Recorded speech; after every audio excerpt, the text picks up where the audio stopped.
Welcome back, class. We're going to wind this one up. I think we roll everything into this third segment, or at least we should be able to. We're going to start out talking about, and you'll see it in some of the literature, it's called pay for performance, or you'll see the acronym capital P, the number 4, capital P, pay for performance. And it's called, it's basically called value-based purchasing. And what it's doing is health plans are trying to offer incentives to providers for meeting certain performance measures. Providers, when you're paid, whether you're paid, value-based healthcare, you're paid fee for service, especially a lot of fee for service.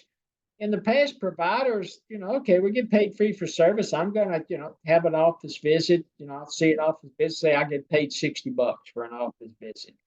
I'm going to do as many office visits as I can because I know that prices and quantities are going to drive my revenue. I'm going to do as many office visits as I can at $60 a pop, and I'm going to be able to buy my wife a new Mercedes, or I'm going to be able to take my girlfriend on this really expensive vacation, or whatever you decide to use the money on as a provider. But pay for performance, it's taking a little different turn with providers.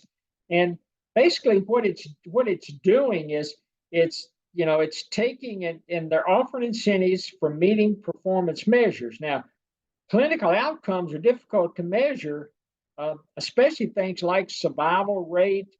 You have trouble with time series analysis. It's difficult because a lot of members will move from plans.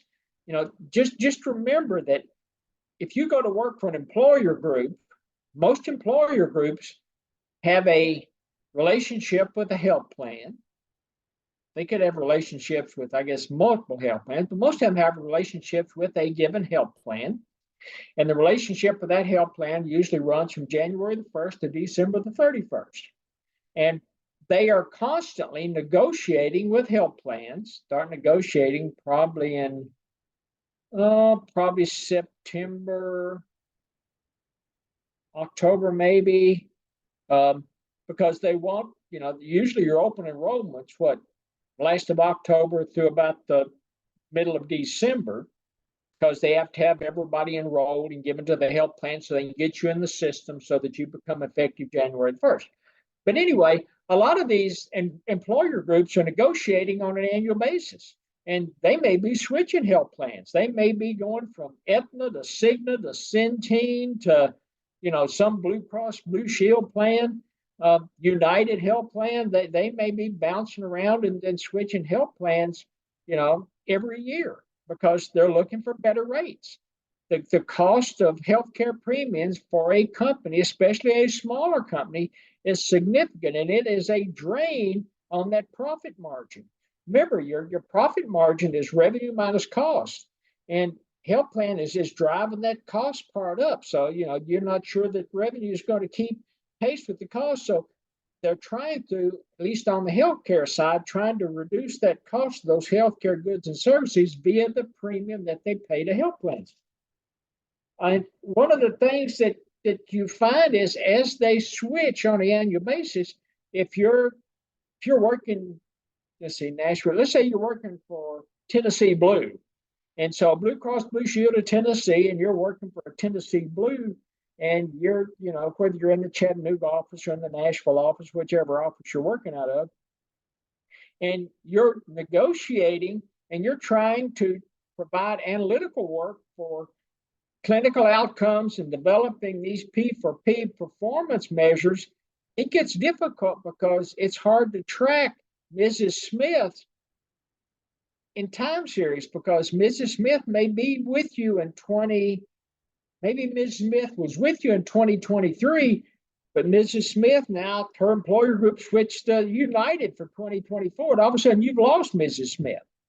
And so it's really difficult from a time series type information for health plans to generate a lot of these clinical outcomes. Now, it may be a little different for TRICARE or maybe for the VA. I mean, VA, though, it's a transient population, so it may be difficult on the VA too. But at least if you're in the VA system, you can track it. At least I hope you can track it from one VA medical center to the next.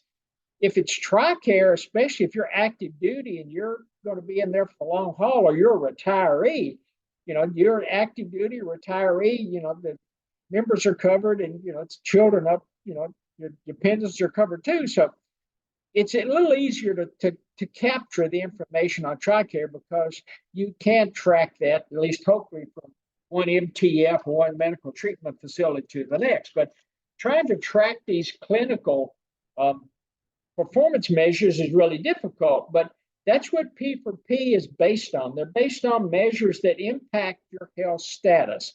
So pay for performance, they are based on measures, performance measures that are going to impact your health status, your optimization of your health status, your minimization of your deterioration or your depreciation of health status. They're going to be measuring things like, quality and efficiency. And, if you've got, an issue with blood pressure, are they managing your blood pressure appropriately? Or are you seeing if you've got diabetes? Are you getting your A1C and getting your eye exams and all your A1, your diabetes testing done? If you're smoking cessation, are you still smoking? If you have an issue with alcohol, have you reduced your alcohol consumption? Want you to be counseling behavioral health. That's become a huge issue since the issues with COVID. And they want to make sure you're doing an annual visit. So that's the things they're measuring. And if you're a provider and you've got patients that are hitting all of these metrics, you're probably going to be okay for that pay for performance. It also penalizes for poor outcomes, for medical errors, and for increased costs. So it's kind of like the carrot and the stick. They're giving you the carrot for all these outcomes if you're doing it, but they're going to use that stick if you've got poor outcomes, if you've got medical errors, if they catch you, better watch if they catch you for fraud, waste, and abuse, because they're really going to bring the hammer down on that one. If payments linked to outcome improvements, they think it will, will providers, or at least one of the debates is, if your payments are linked to outcome improvements and you've got a lot of high-risk patients, will you as a provider try to steer away from those high-risk patients? Called adverse selection. It's not supposed to happen, but within some provider practices, you see it happen with some of these high-risk patients. Because if you've got high-risk patients, you've got a really difficult population to manage, and it's going to be making it more difficult for you to maybe manage your pay for performance metrics and the revenue you're going to get, the incentive that you're going to get for that pay for performance. One thing that pay for performance strategies can do is Medicare and Medicaid populations, or through the CMS program, or HCFA, depending on which nomenclature you want to use.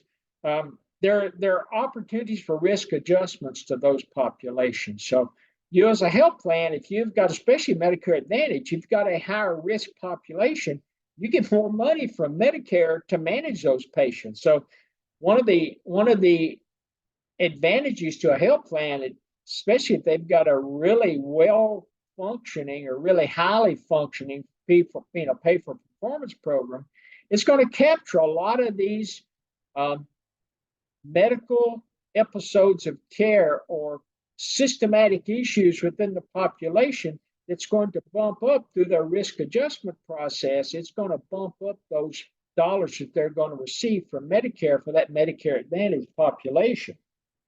Some of the things with pay for performance, will it actually lower cost? Will it lower cost by, as long as you're taking care of the health status now, will it lower future costs? Will it help eliminate some of this waste and abuse within the system? Some of the arguments that physicians are concerned with is, the pay for performance program, it adds some administrative layers to their cost structure, administrative layers, let's say, to their office infrastructure.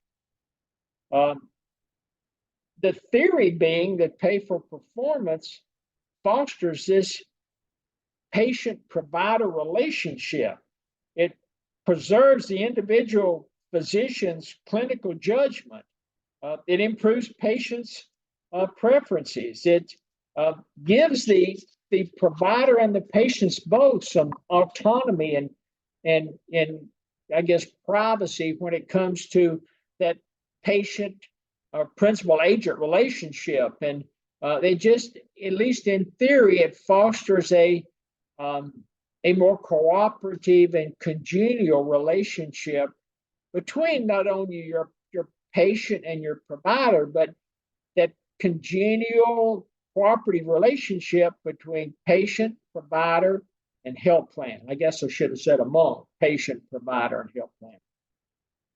And so that kind of hopefully brings everybody up to speed when we're talking about, pay for performance.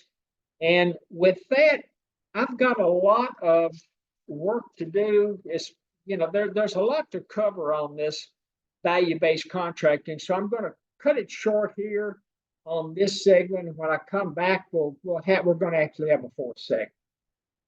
Talk to everybody in a few minutes.